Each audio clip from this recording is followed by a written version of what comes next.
And hello again, I'm Terry Lickona, back on stage this time with the stars of tonight's show, Michael and Tanya. Guys, that was amazing. Thank you. Thank Thank you you. so You look much. like you're having so much fun, Oh, we do. and you were working your hearts out too. Yeah. We miss people. We miss doing music on stages and being with our band and just giving love out. So it's been great. You gave a lot of it out tonight with your music. Thank you. Speaking of hearts, let's talk a little bit about Heartstown, which is the name of your newest album that came out in the middle of the pandemic, of course. Yeah. But that's not holding you back, obviously. No. But tell us in your own words, what's it all about? And how is it different from Healing Tide, your first record that came out a couple of years ago? It's very interesting because with Healing Tide, we were focused so much on trying to make sure that we put the message out there that we can be healers with one another in our country and in our world. And with Heartstown, we wanted to give the message of we ourselves need healing. So we're not claiming to be the ones that have figured it all out. In Heartstown, a lot of the songs are extremely personal. It's personal journeys and personal conversations and talks about our own individual healing processes. So I think that's what we wanted to be more transparent with this record. And I'm grateful we did because, as you said, the pandemic hit, and I think the world doesn't need just another singer.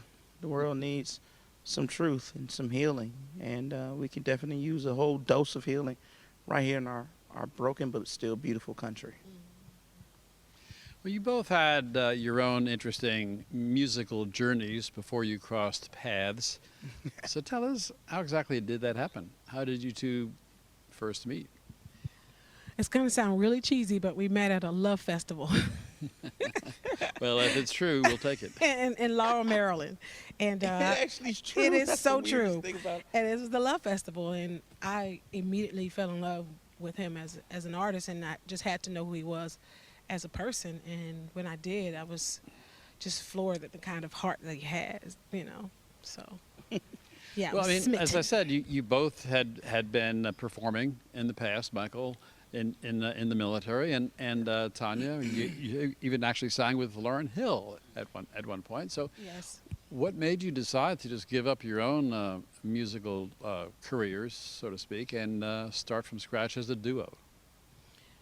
Well, a friend of ours actually heard us singing. My brother and I were going to do a duet album together, and Michael was writing all the songs for that project. And my brother couldn't make it that day, and Michael put his vocal on there as a scratch vocal. And my friend heard us singing together, and she was like, "Do you all hear this?" And we were like, "Hear what?" And one Sunday morning, we were asked to come to a service, and we sang a love song in the middle of a church service.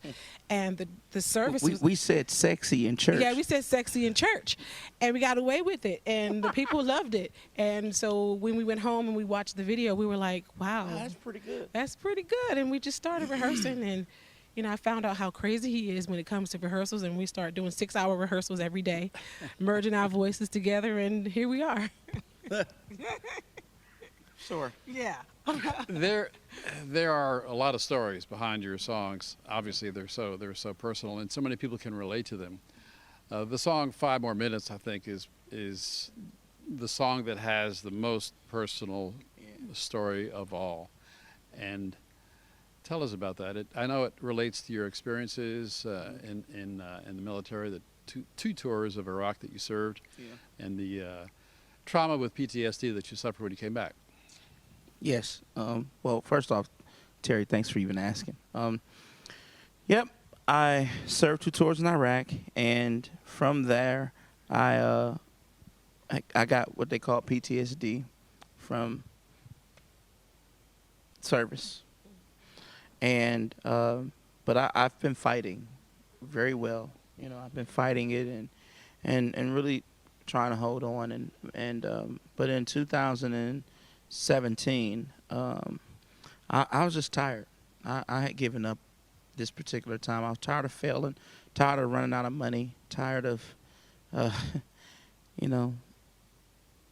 trying to figure out how we're going to pay the rent and eat and my baby's walking around with clothes that aren't fitting, and I just did not feel like the soldier I was. I just felt like a failure, and depression hit me hard, and anxiety, and I was ready to just give it up.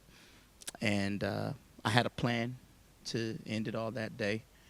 And I like to say, and I've said it in several interviews, love snitched on me. And Tanya called the Albion Police Department in Albion, Michigan.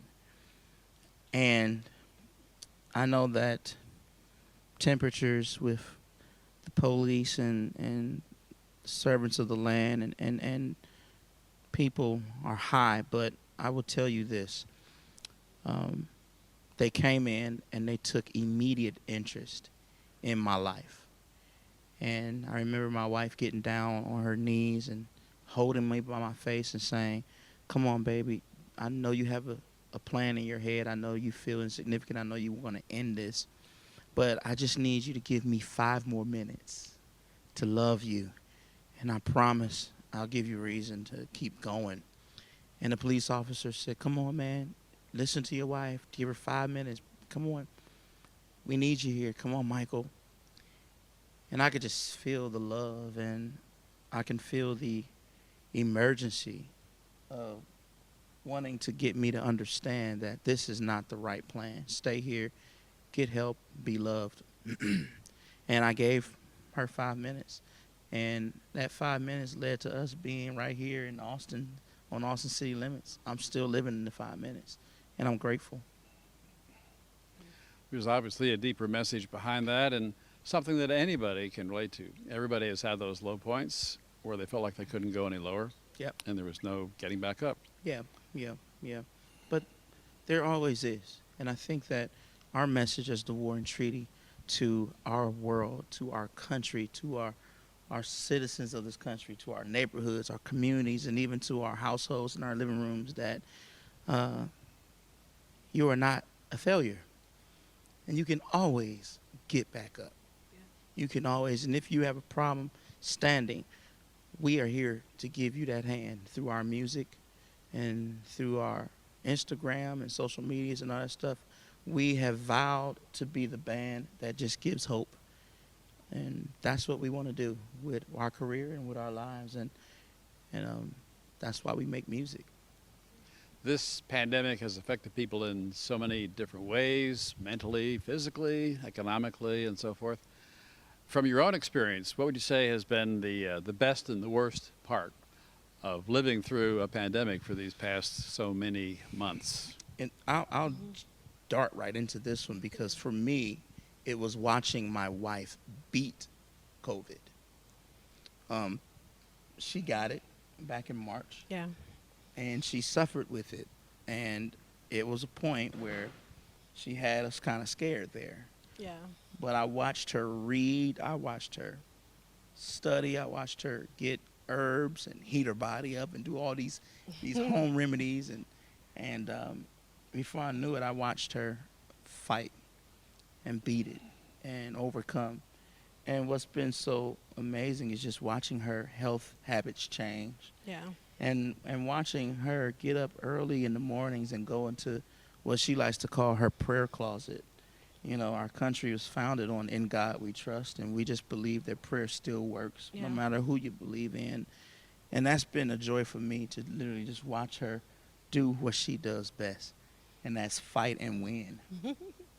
I would have to say the same thing with Michael. You know, we not being on the road and not being able to tour, and he's just a person that needs the energy of humans, you know, and to see him struggle through that every day, you know, with his writing and lifting us up, my son and I, in the house, and making us laugh and watching movies, just being able to see him beat PTSD and at the same time come up with these incredible songs for, you know, records to come and his messages to come. It's just been a joy to watch his genius unfold, you know. Well, your live shows are legendary. They're like religious revivals. Wow. So it must be really tough to have to go so long without that experience, that community with your fans, and the same goes for them too. Yeah. Yeah. We had a pretty good year projected for us for 2020. We had just come off performing at the Grammys, never been nominated, but we were asked by the retiring producer, Ken Ehrlich, who had saw us at a festival. He wanted us to come perform.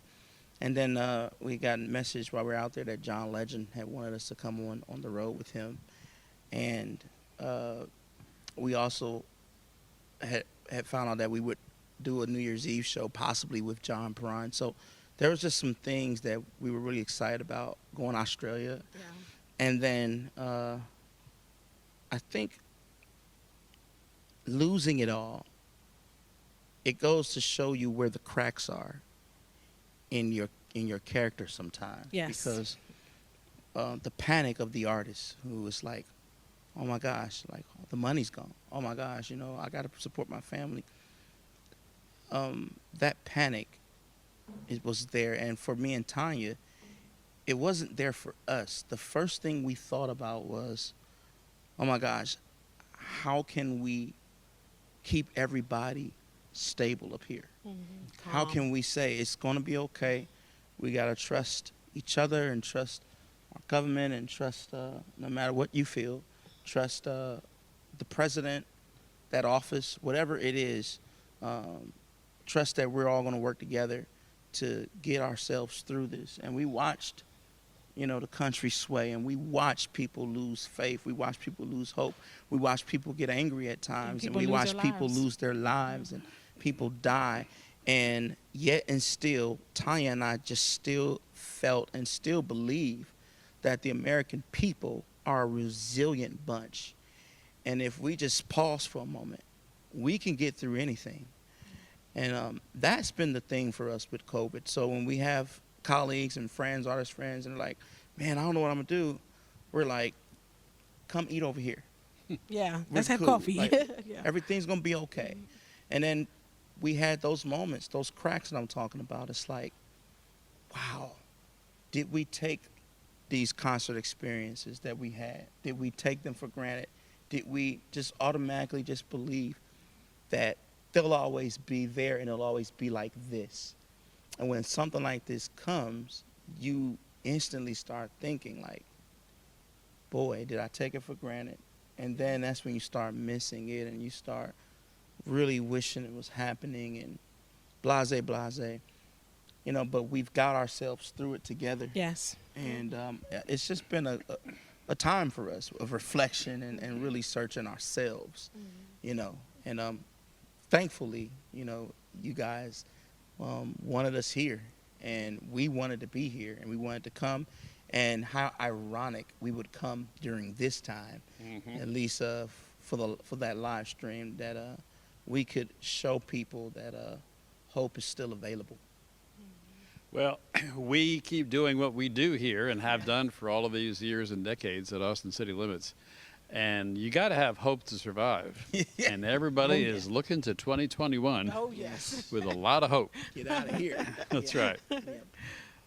Well, thank you so much. Thank It's you, been an Jerry. amazing, beautiful night. Thank you. Thank You guys are incredible. Thank you. The love just shows, and people pick up on that, and they want to share.